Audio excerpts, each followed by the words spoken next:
Hey, what's up, guys? It's Ben from UnitedQ. It's Wednesday, which means we have another awesome podcast to get you over hump day. I'm here with my co-host, Dan. What's up? And we are brought to you by ProQ, Barbecue Gourmet, Kamado Joe, and Smokewood Shack, our awesome sponsors.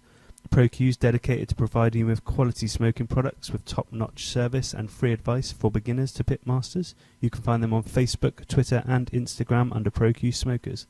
So if you're thinking about buying your first smoker, wanting to upgrade, or looking for authentic commercial smoking cabinets, etc., then check them out over at Max Barbecue. And Barbecue Gourmet is devoted to promoting real barbecue and supplying the UK and Europe with top championship-winning barbecue rubs, sauces, marinades, and accessories from the United States and around the world. You can find them on Twitter and online under Barbecue Gourmet. Regardless of how you cook, whether it's on charcoal, wood, gas, or electric, the real taste of barbecue can be yours all year round. And Kamado Joe is renowned for build quality and innovation, from smoking, roasting, or searing.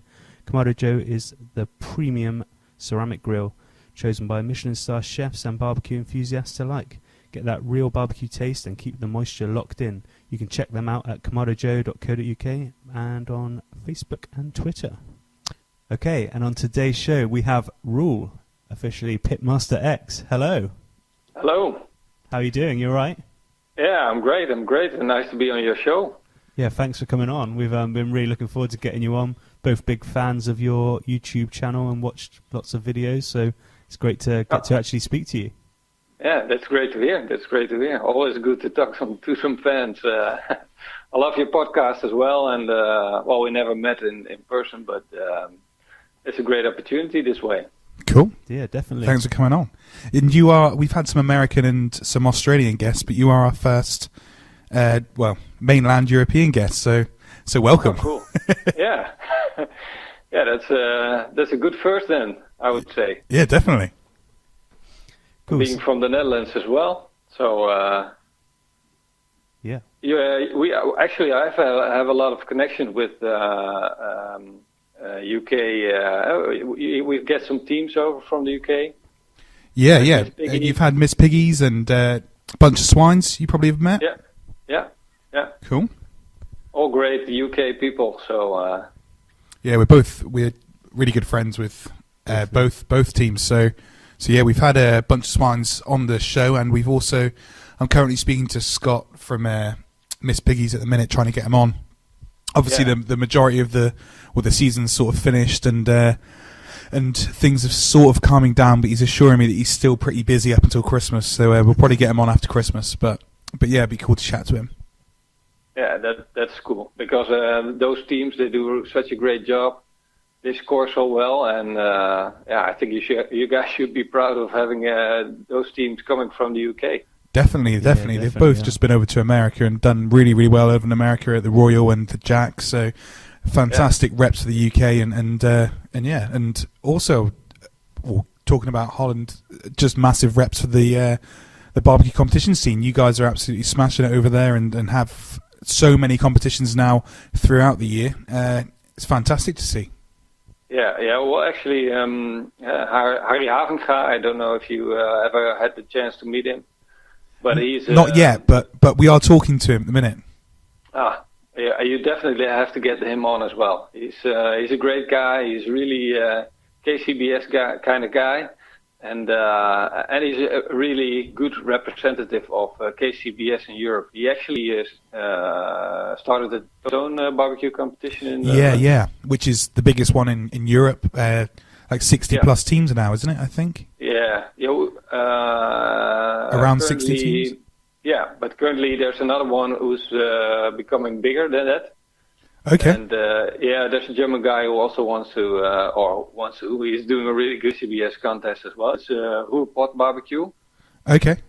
And that's huge as well. Awesome. But I really love the way that almost every weekend we're getting KCBS competitions, and there's always one or two events that you can go to on barbecue. So definitely makes our lives rock. Yeah, exactly. So, Roel, do you compete as part of a team? Have you ever competed, or do you go and try the foods, chat to the people there, or what do you get from the competitions? Well, I definitely try and get out there as much as possible. For me, connecting with the KCBS competition guys is very important because, they're the biggest part of the barbecue scene and the biggest representative. So connecting them with them is always really great. Of course, they're just as crazy about barbecue as I am. So it's always good to talk to them. Myself, I haven't competed since 2010, and it wasn't the KCBS competition, but it was a Dutch barbecue championship. And I also won that one with together with another pitmaster from the Netherlands and a guy from Germany. And that was really great to become the Dutch barbecue champion. But then there were, I think, about 10 teams or 12 teams or something like that. So it's no comparison to what's going on today.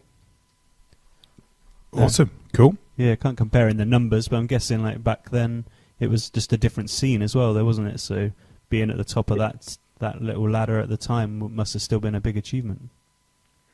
Yeah, at that time there were more culinary people involved. It was more of restaurants branching out and culinary people branching out, or butchers. And nowadays it's really about barbecue enthusiasts.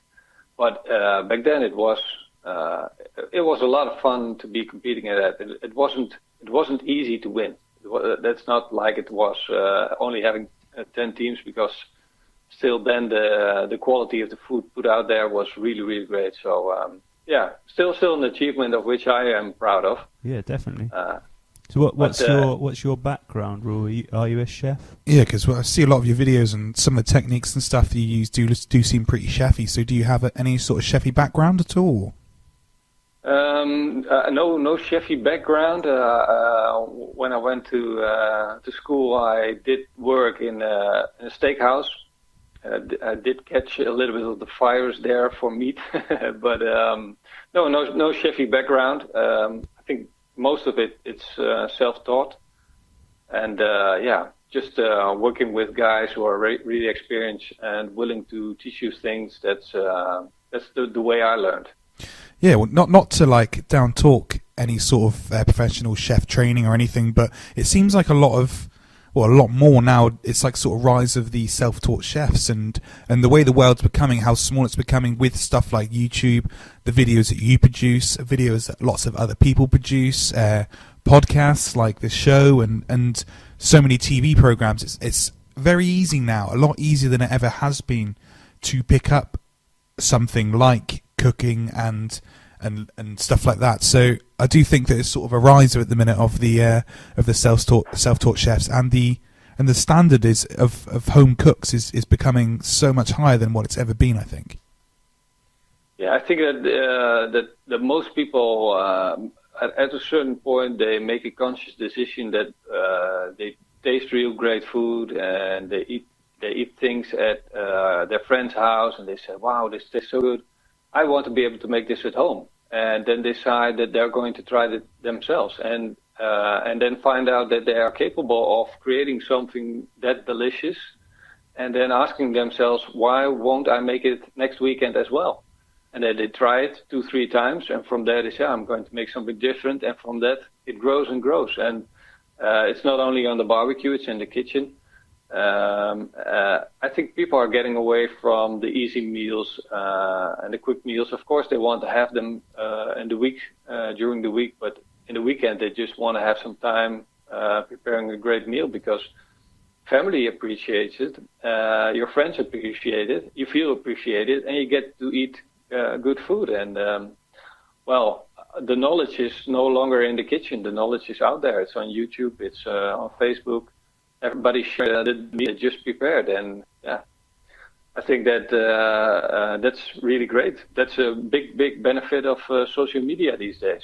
Definitely, massively. I think it's completely changed the world, and especially the food world. We like you said, see stuff that I could cook something tonight and share it with someone on the spot and inspire other people. I get inspiration. Most of my inspiration comes from social media of some sort. And I mean, obviously, I go out places. I like to travel, and I like to try food all over the world. But we can't always be traveling, and we can't always be in restaurants eating and nice places eating. So a lot of your inspiration nowadays does come from social media and from people talking to you, chatting to you, seeing what they're cooking. So yeah, what made you start making the YouTube videos then? What made you start your YouTube channel? Because it's a huge success. Some of the videos have a few 100,000 views, and I mean, that's amazing.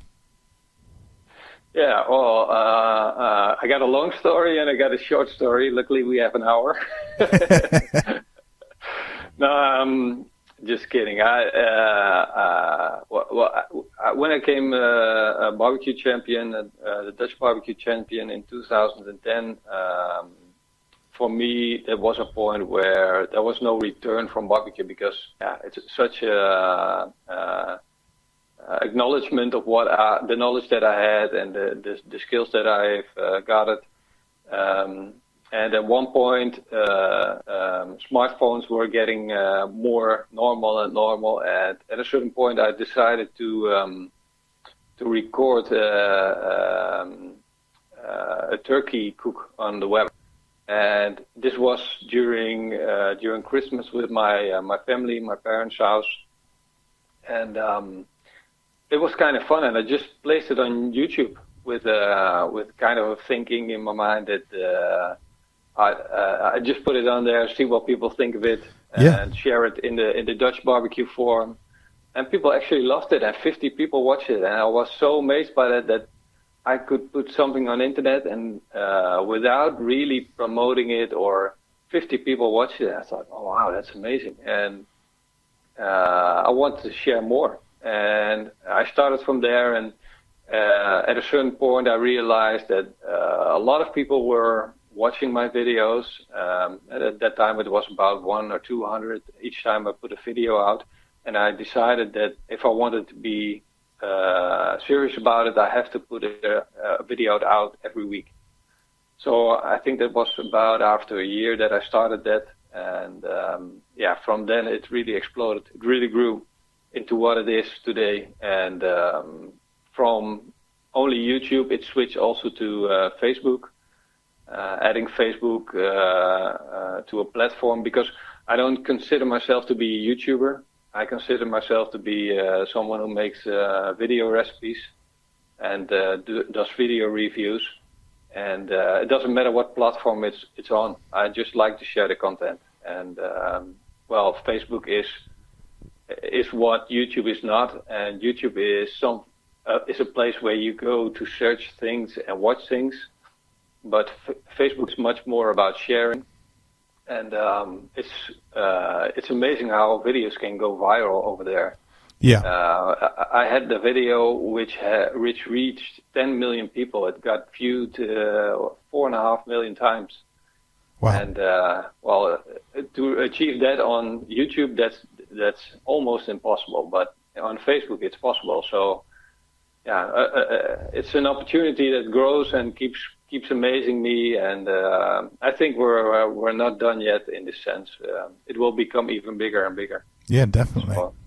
Awesome. Well, to produce a video every week must be really tough. I mean, we've made a few videos ourselves, and we've done a few bits like that, and it's tough to make a video, edit it, and get it all out all in a week, and also just coming up with the ideas. We've recently just written a Christmas alfresco.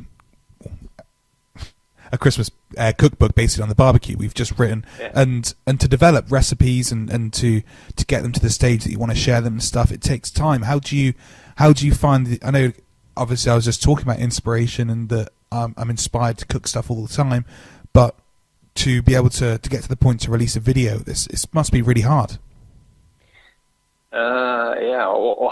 Hard is not the right word, in the sense that if you really want it, it doesn't feel, it's hard work, don't get me wrong, but it doesn't feel hard. It doesn't feel like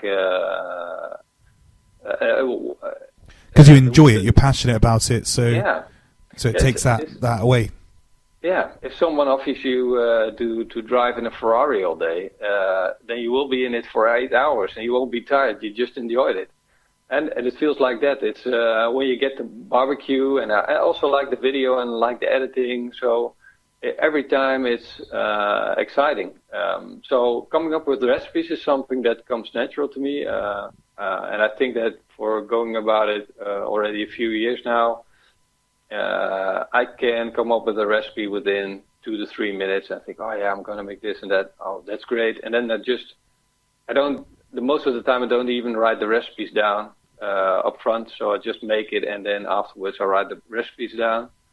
And then the video recording, it takes time, and the editing takes time, which, it's an effort, but it's also fun to do. Yeah. And when you get to the end result, that's the magic point, where you have created your video and you're going to watch it yourself, and then you think, wow, that's actually cool. So I can put it out. I can put it on, I can upload it. And then when you get the feedback and people love it, then it's such a great feeling to share it with everybody. You can't, it's like a virus, you can't stop making videos. It becomes very important. And of course I try to optimize my workflow. I recently built a studio next to my house just to reduce the amount of time I need to set up and prepare. So I can just, when I want to, I can just light up the barbecue, get my ingredients out and start cooking. Awesome. So are you filming and editing everything yourself? Everything myself, yeah. I don't get any help. And do you do it as your full-time job, or do you also do a job as well? No, I have a job. I work 4 days a week, and it's a really great job. I work at a factory, so I really enjoy it as well. But this is a hobby, and I try to keep it that way for as long as possible, because considering it to be a hobby, it also allows me to make the wrong decisions. And what I mean by that is that I don't have to make business decisions which take away the fun. Yeah. So I can decide to spend my money on something completely stupid, but at the same time I have a lot of fun. And that's great. Money's coming in. I'm not going to say I'm not earning any money from it, but I spend as much or more than what comes in. So I think that's the barbecue world all over there, I think, isn't it? All the competition guys would tell you exactly the same thing. Yeah, you got to be a little bit crazy to do so, to keep up your time and your weekend and and your money to do what you love. Yeah. It's funny that you brought up the turkey video, because I was going to ask you if you can remember what the first ever video was that you'd posted, and I'd seen it was a turkey one, and we'd both been doing turkey recipes recently ourselves, so it was quite apt that we chose that recipe, and it was your first ever one. Yeah, it was kind of funny. I won't forget that one. I don't recommend anybody watching it for the video. But you've come a long way since then. Yeah, and I think it's good to keep it up there, because it's also a reminder where I came from and where I am today. And that sometimes you think, okay, maybe I had enough, and maybe I want to just quit for a month or 2 months, because it's kind of it takes energy. But when you watch that video and see how far you came and what you achieved, then it keeps you keeps you want to keep going. Definitely. We've been working on so many Christmas recipes recently. Have you done many other Christmas recipes or not? I've actually I do a lot of roast videos. So I recently did the pancetta video, which would be perfect for a Christmas recipe. The pancetta is, for me, one of the ultimate roasts that you could share with your family.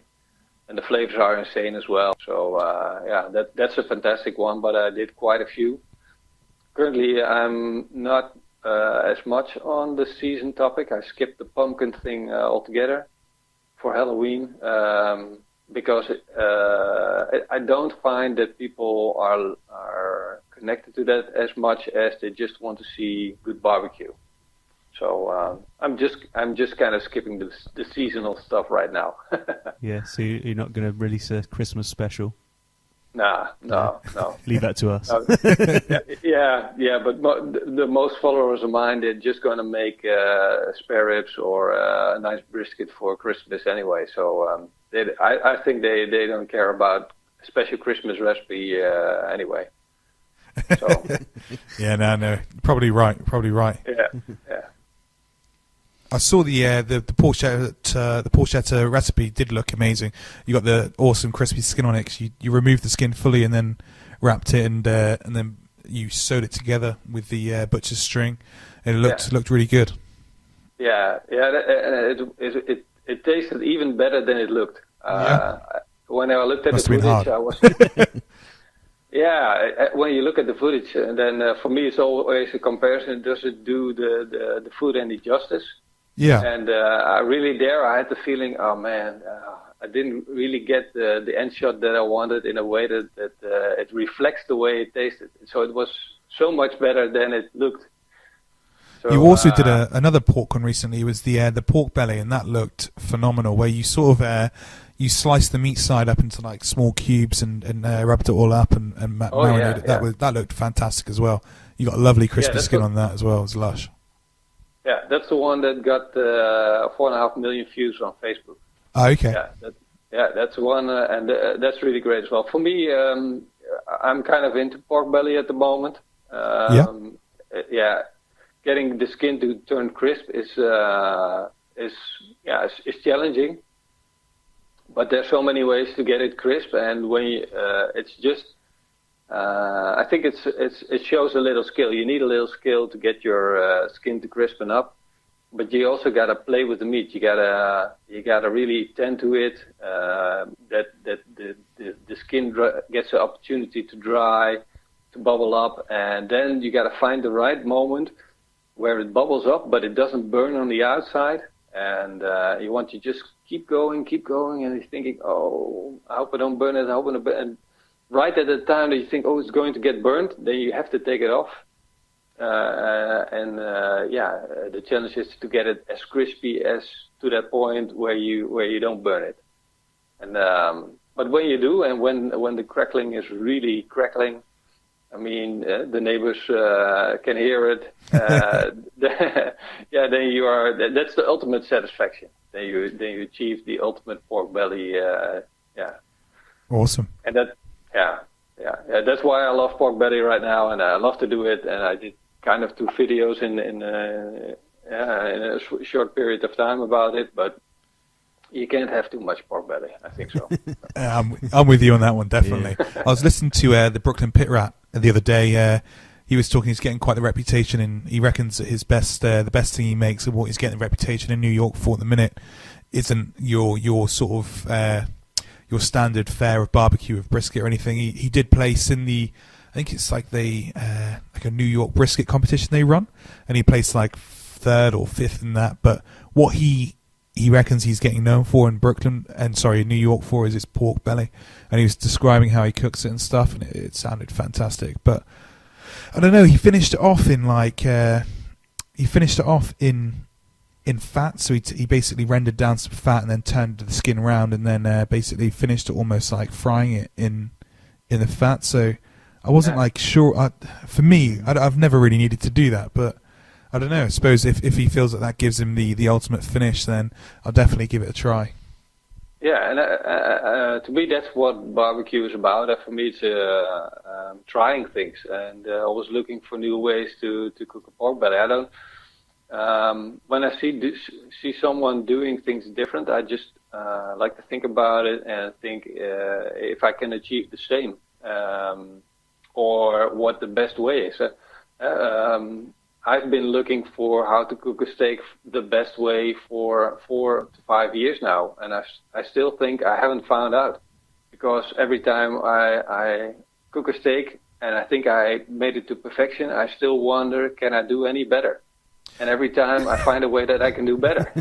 So, I think we're both the same. Aren't we? We're always on this like quest for the ultimate steak, and we'll eat one. Like, yep, this is the best one ever. Then the next weekend, you're like, I think this might be the best one ever now. Yeah, and that's the great thing. If you look at my steak videos, and the title says every time again, it says the best steak you ever had, and it's not a lie. Yeah, you have to put so far. You have to put so far on the end of the title. Yeah. So that's kind of cool. And then pork belly is the same, and I think for brisket or spare ribs, and there's only so many cuts of meat that there are that people are really interested in. So I really have to reinvent the way of cooking it and the techniques, and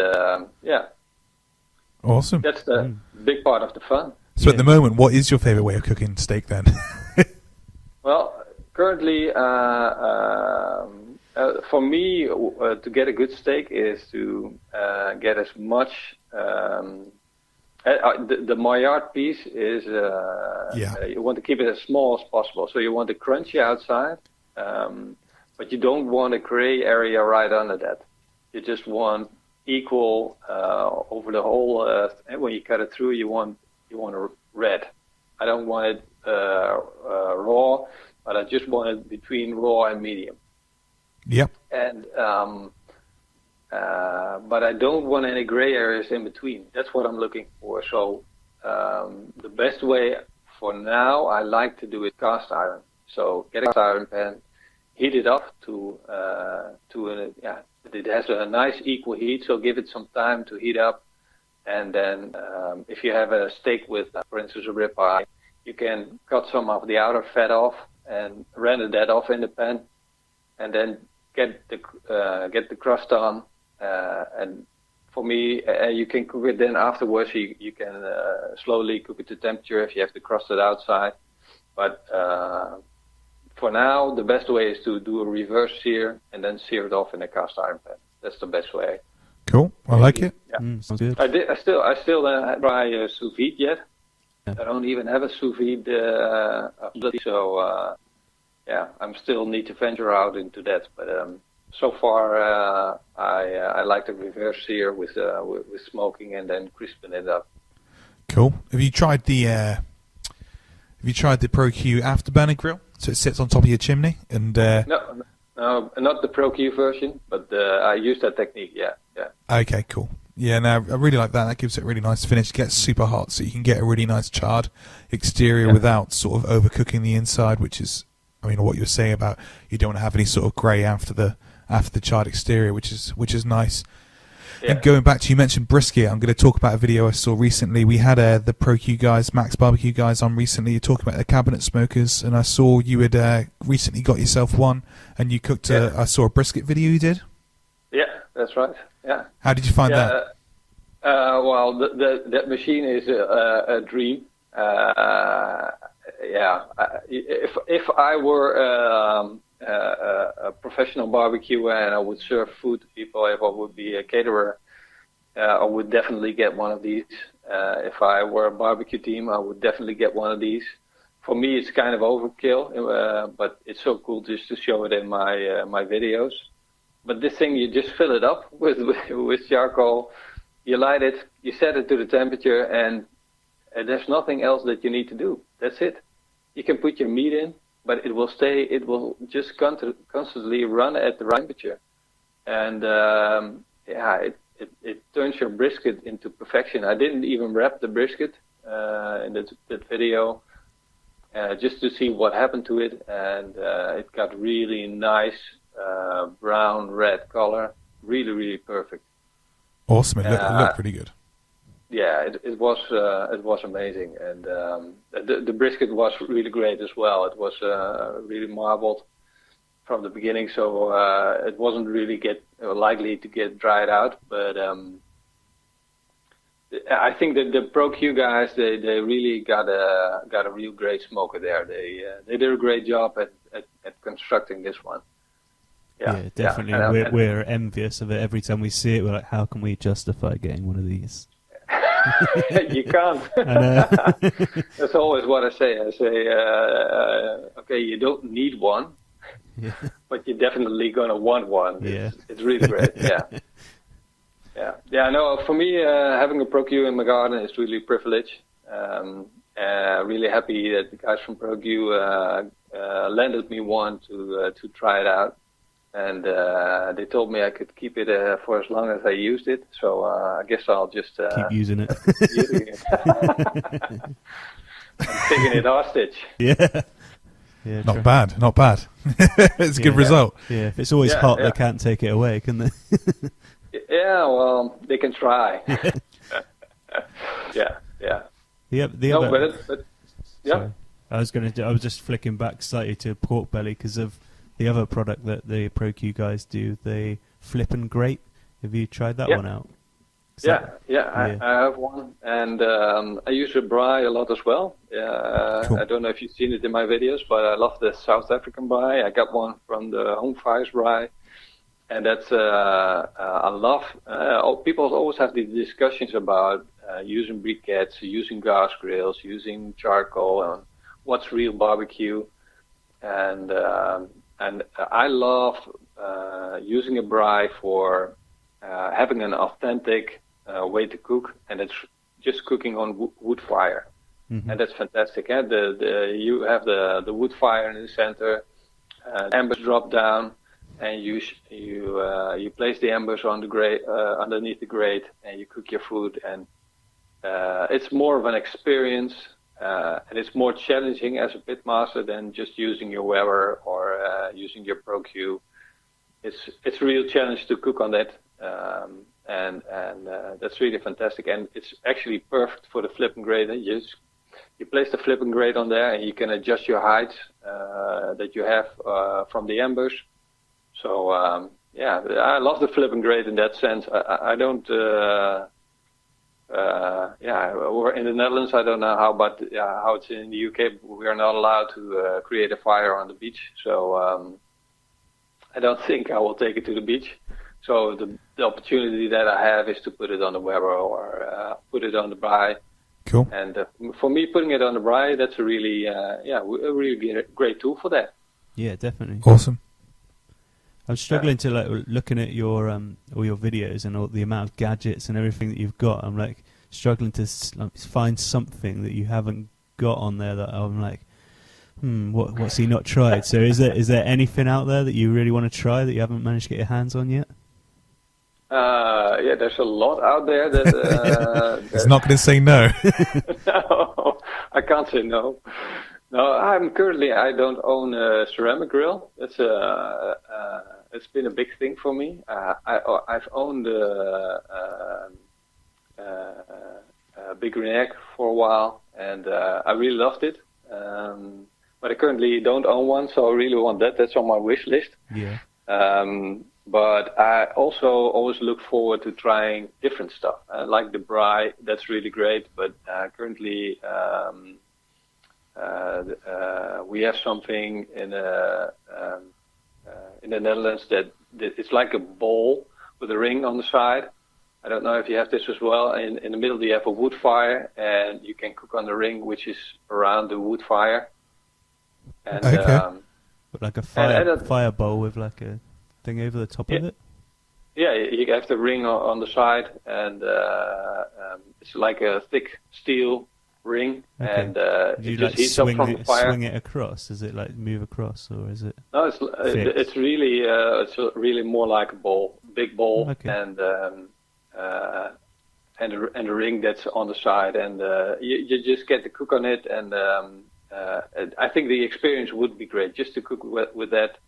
But really, the guys from I don't know if you know Blake, who created the Carson Rodizio.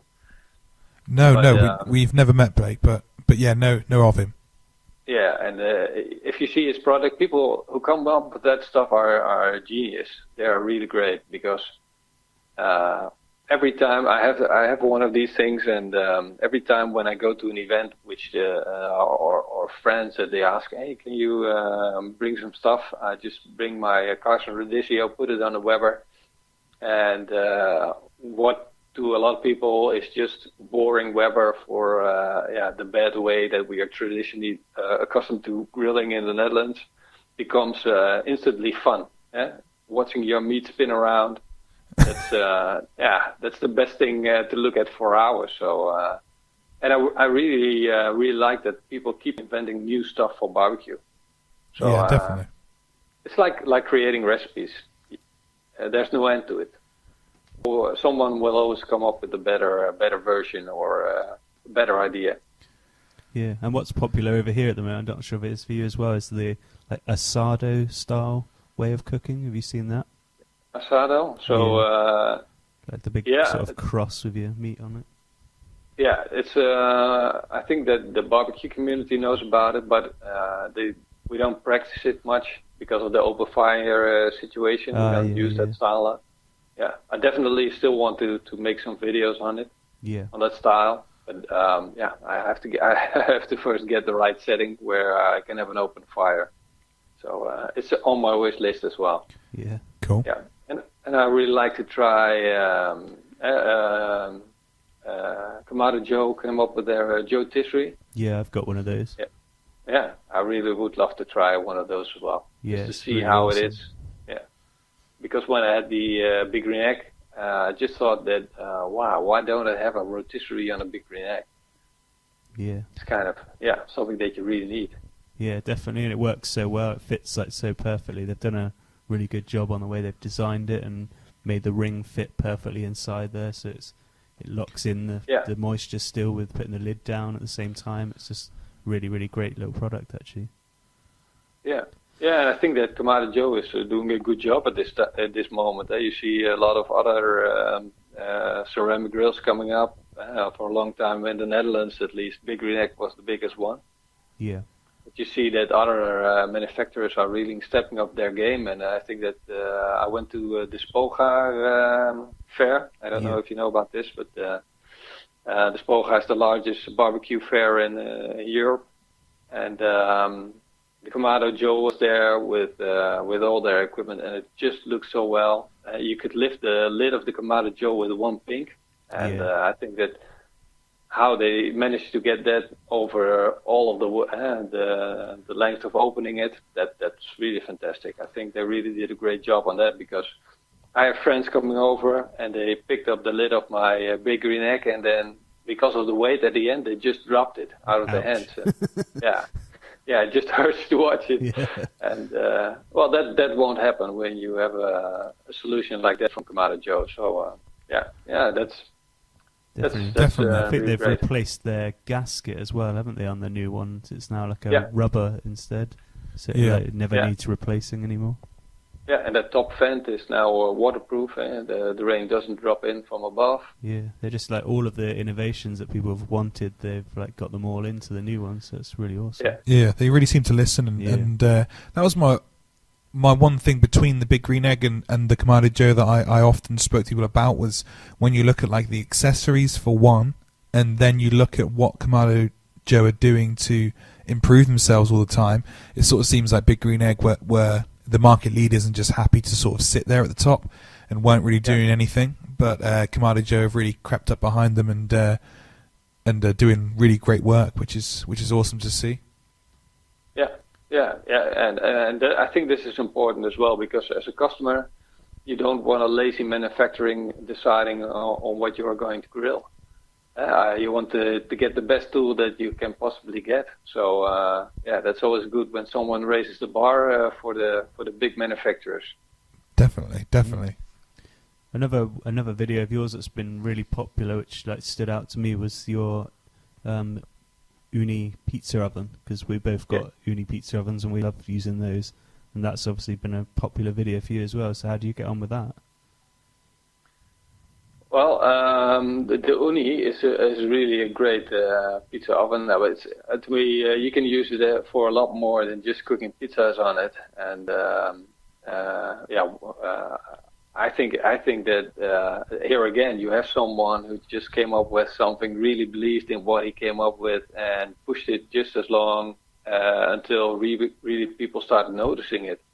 And if you see you can put a pizza oven in your bag, bring it to your friend's house and cook some pizzas, and not have a big stone pizza oven in your garden. Of course, that's great as well, but having something like that you can bring to a friend's house, that's fantastic. And being able to still create that fantastic pizza, that's what's not to like. Exactly, it just ticks a lot of boxes, doesn't it? I know, like having the nice big beast stone ones and stuff in your garden, they really look like amazing in there. And I want one just because of how good they look. But at the same time, like you said, I've taken the uni to like my mum and dad's house, or take it down to like, our friend Marcus took his to the beach with him. Like, so we see people packing them up and taking them away, and even Dan brought his into work here, and we cooked pizzas on it, and within half an hour it had cooled down enough to pack it back away into the car and take it home again. Yeah, and it completely fits in the way that people now, if you have the ingredients ready, you can have it in 10 minutes. And when you're having to call a pizza for a pizza, it's going to take about 45 minutes before they deliver. Yeah, that's and then the results that you get from your homemade pizza, much better. It's so much better, and it's just insanity to order one. Yeah. If you are capable of making something much better yourself. Definitely. I was astounded by the quality of pizza that it produces. Fantastic pizza. It's a really great bit of kit. I'm over the moon with mine. Love it, and use it all the time. Like you said, you can use it for so much more. Though I've really enjoyed doing like sort of steaks in the sizzler pan and seafood in the sizzler pans and stuff like that. Yeah. But I've also done like flatbreads, pita breads, and stuff like that. I just absolutely love it. Yeah, it's so much more than a pizza oven. Yeah, and but it's great to if you have a kids party. You get the kids to make a pizza. You just flatten the dough, and they put something on it. You throw it in the uni, and the kids they love it as well. So they get a hands-on experience, and it doesn't really matter what the pizza tastes like to them, but it's just so much fun to get them involved, and I think that the uni is a great tool for that as well. Definitely. I've seen even adults as well. I've seen some caterers that I have on sort of social media who've been turning up to catering events and been bringing the uni along and actually getting the people there to make them themselves. So, but they've really enjoyed it. So they've made pizzas, but they've also given people like they've set up a station where they can make their own pizzas and bring them up and cook them, and it's gone down like a real good way. People have absolutely loved it. So yeah, children and adults really loving it. and that's a great way to get together. For instance, you can spend your Christmas putting up a big roaster or preparing for that. But if you get your family together and you're going to cook pizzas, then you have an activity. You get to talk while you do things. Everybody's having fun, and then you get to eat great food at the end of it. Definitely. So yeah. So I've got a question. So the Netherlands. Why the Netherlands? Why is the barbecue really boomed in Europe and in the Netherlands? Why have you guys got so many competitions and so many teams, and why is it all happening in the Netherlands? Well, that's a hard question. First of all, I think that in the Netherlands we're a long way from where we could be, because in Germany it's a lot more part of the culture. In Germany they always had at every event there's a Schwenkbraten, or they're always grilling sausages and stuff like that. In the Netherlands it's not like that. In the Netherlands I think it's a really big hardcore group of barbecue fanatics, and this group is constantly growing, and I think that it's slowly becoming a new culture. But Dutch people have always been really enthusiastic about cooking. I do think that's part of our culture. Yeah. If you go way back, then we've always been traders. We went to the Far East to get the spices, and if you look at old paintings, and people were around the table eating great food, and still the Dutch people are they do a lot of traveling and getting foreign food into the Netherlands, and from there you get a culture of interested in food, interested in different ways of cooking it. So a lot of people are open to it, and then you get these people who are possessed with the barbecue virus. And I can't call it any other way, because if you get so many Dutch barbecue teams, and almost every Dutch barbecue team has their own competition. At Yeah. least the ones who have been around for a longer time, they almost all have their own barbecue competition. So, yeah. It's awesome. It must, and sort of size-wise, it's not a huge country, so you must be able to. I mean, like the getting together and seeing all these people must be, and going to all these events must be a lot easier. Yeah. For me, at 1.5 hours drive, I get to reach almost all of the country, and almost every weekend there's some activity on barbecue, which is within 1.5 hours reach. So that's really fantastic. I'm moving. Good plan. You can make podcasts from here. Exactly. Yeah. We're doing it with you, so yeah, we could do it back to the UK, and we can use the same way. So yeah, definitely, we're going to book our flights and come over. Sounds like a plan. Yeah, I wonder if I can bring my barbecue on the airplane. That'd be fun. Oh, sure. Yeah. I think Roel's got bring plenty your you can uni. borrow. It will fit in the overhead compartment. Yeah. Awesome. That's all I need. Yeah. Okay. No, but I think we have Germany as well, of course, and German people are also really crazy about barbecue, and I think that German teams coming to the Netherlands, Dutch team going to Germany, it's really spreading. I think in January we had the KCBS in Italy, which is the first one of the season, of course. Wow. It's kind of like a midwinter thing. So you see the Italians are getting a little bit involved as well. Yeah. French people are still a bit, they're not, they're kind of, I know everybody in the UK just loves French people. You can't smoke snails on the snail. barbecue. No. Smoked frog legs? We haven't done We're those only yet, joking. We're only joking. Yeah. I don't think any French people are listening right now. Or at least I hope so. No, but there are some barbecue enthusiasts out there in France, and which I've connected with. But if you see that their community is not big enough yet to really start putting out barbecue competitions, and but they're also really proud, just like the Italians, by the way. But they're also really proud about their own way of cooking, and that doesn't leave a lot of room for barbecue style of cooking. And when they get their heads around it, and some of them have, then I'm sure they will love it, because what's not to love about barbecue? Exactly. Yeah, no, definitely. We've even seen it, spread as far as Hungary. Ty and Ian were only saying a couple of weeks ago, they were just back from Hungary, and they were just saying how the barbecue scene's growing over there and getting so big over there, and every time they go back, it just seems like like you said, it is like a virus, and it is infecting us all. It's spreading across the world, and everyone seems to be loving it.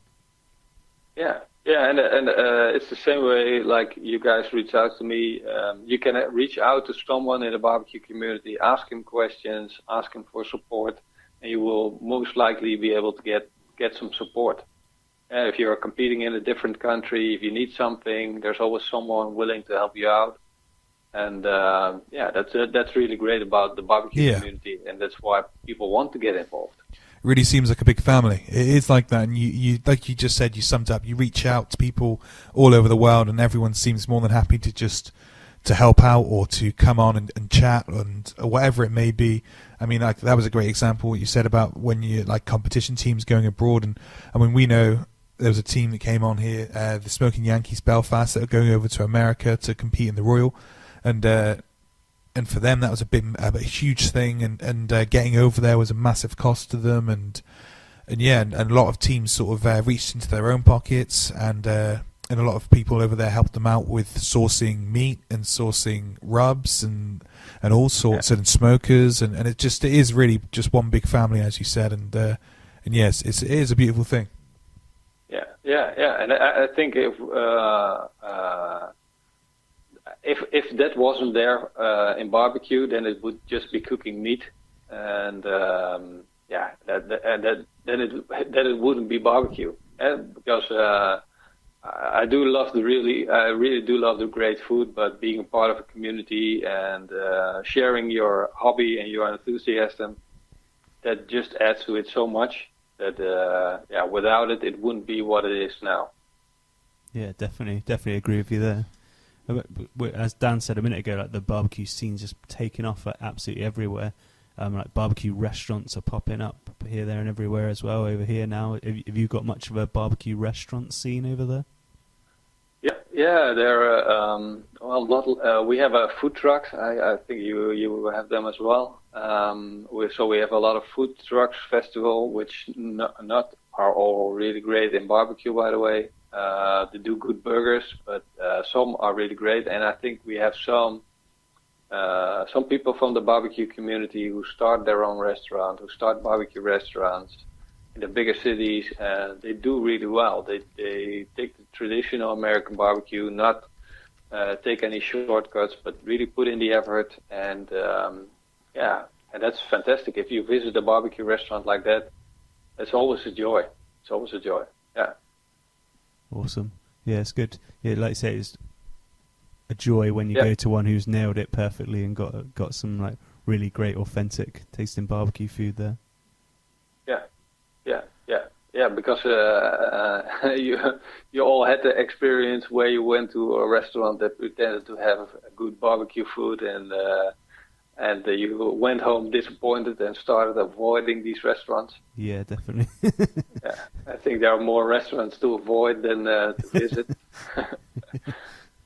And you mentioned burgers. I just want to shout out to the Beefy Boys who just went over and smashed it at the World Food Championships in Vegas. I think so. Yeah, and they were in first place after the first day, and again did really well on the second day. So well done. They're invited back for another year next year. So they did really well. Well done, guys. So just a quick shout out there. But yeah, well, we are at approaching the hour mark. So I'm going to step in and call it a day there. Thank you very much for coming on, Roel. Yeah, it was a pleasure for me. Great that you guys want to have me on your show.